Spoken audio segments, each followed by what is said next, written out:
Just James, welcome back to the channel. I'm so glad you are here. I want to talk today a little bit about restored church worldwide. If you don't know my backstory, I spent somewhere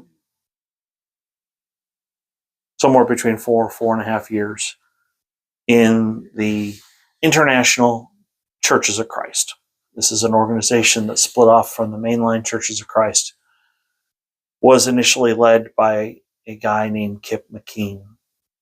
Very charismatic, very fired up. Everything in the International Churches of Christ was fired up. You had to be fired up and excited, and everything was awesome. And it's just like, oh my gosh.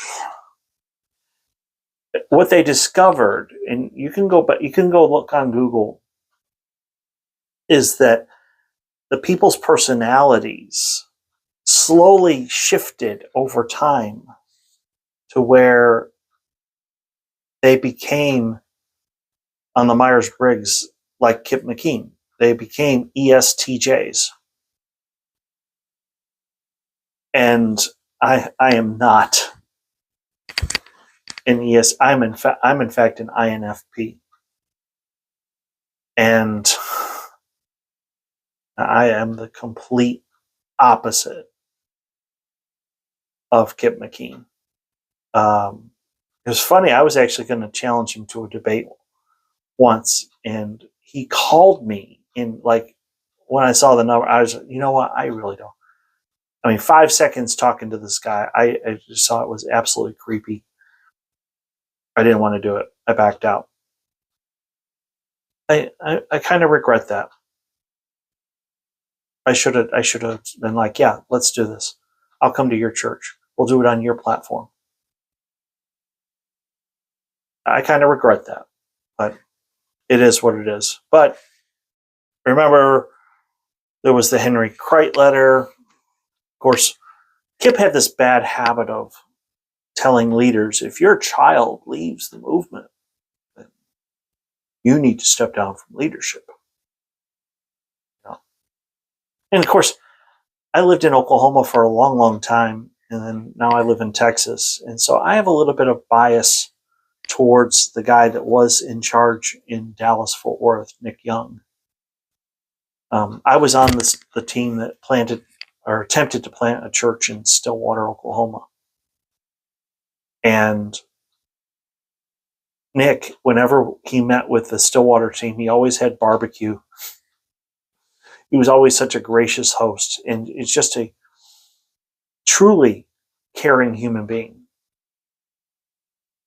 And when his son allegedly went up to Amarillo and he got into a relationship, and let's just say they started their family a little too early,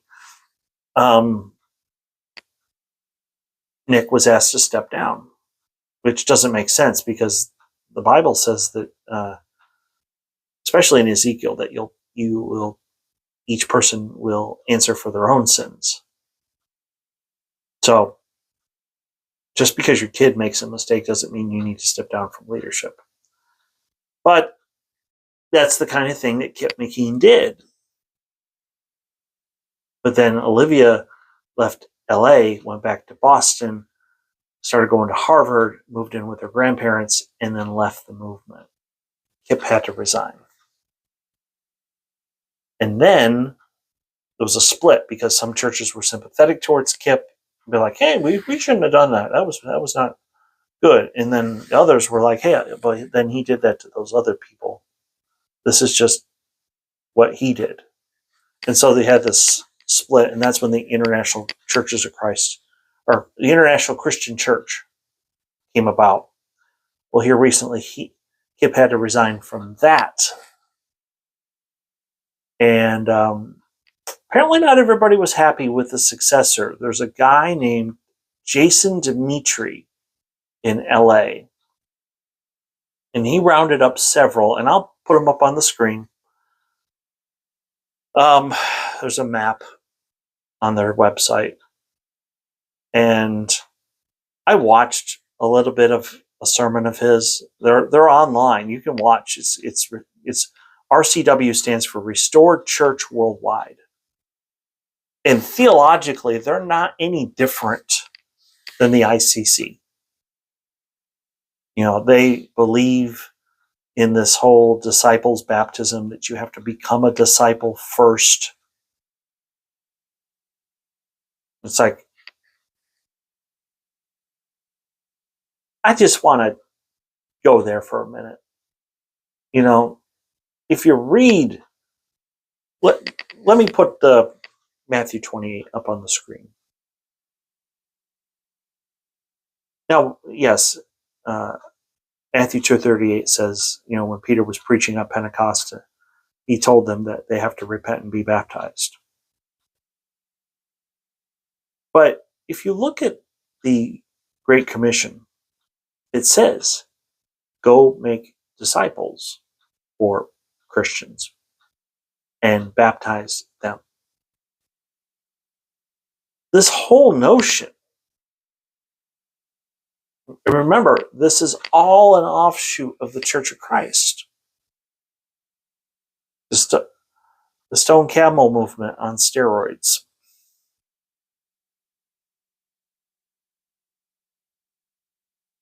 And I do not hold that baptism is essential, because you become a Christian first and then you get baptized.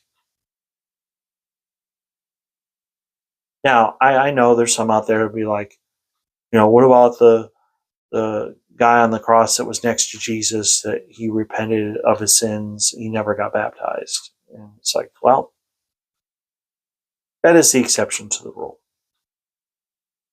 Most people, when they make a decision to become a Christian, God, as a Wesleyan, I believe in prevenient grace.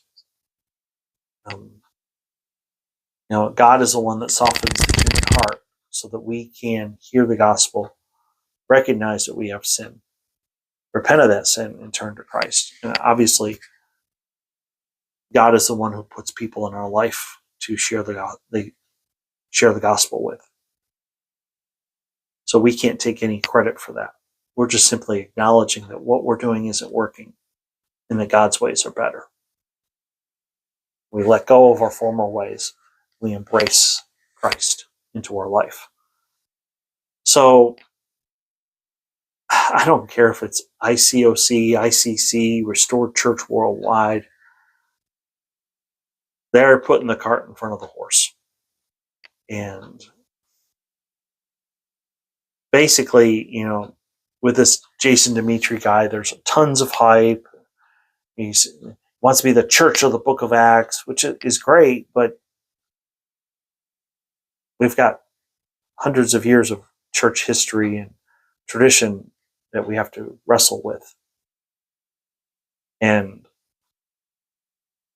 for me, their analysis of history is very flawed, because they don't acknowledge the tremendous work that God did through John and Charles Wesley.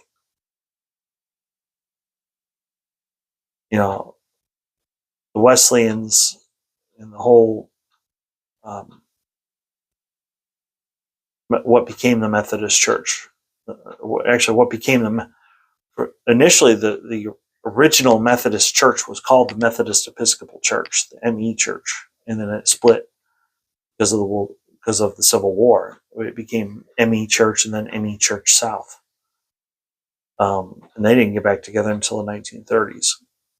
But the initial movement in the United States was called the Methodist Episcopal Church, and God did tremendous things through those folks. But people like Jason Dimitri, they're not going to acknowledge that. They're not going to acknowledge the truth. It's just, our group is right and everyone else is wrong. And basically, in my opinion, he's just a younger version of Kip Mcken. And I have no doubt in my mind Kip is operating behind the scenes. I don't think Kip can stay out of the spotlight. I don't think Kip can function unless he's in charge. maybe, just maybe, he's operating more as an advisor. I don't know. But tomorrow I want to talk about something a little bit different. Don't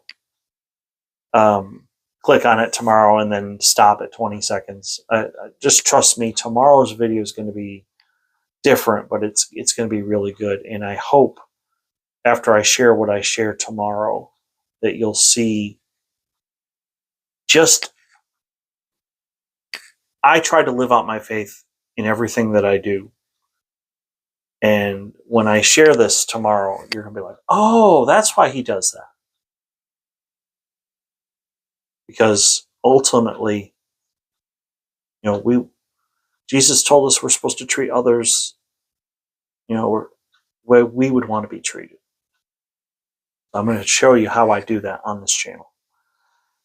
In the meantime, if you are new, please hit like and subscribe. I do want to thank you for being here. Thank you so much for being a part of this community. If you are a subscriber, thank you for being here. Please hit the like button. It does help the channel to grow. Yes, I did this video ahead of time because I am in the process of, this will be posted on Friday, and most likely at this point I'm probably on the road headed to New Mexico. The TCU Horned Frogs will be playing Louisiana, the Raging Cajuns, and so I'll be at the bowl game with my beautiful bride. So I didn't want to skip a couple days. I wanted to make content so that way there'd be something to watch. But I promise you, tomorrow's video is going to be different, but it will be good. So until then, I hope you have a great day. I hope you had a great Christmas. If you didn't get a chance to call your family, love on them some, just let them know that you care.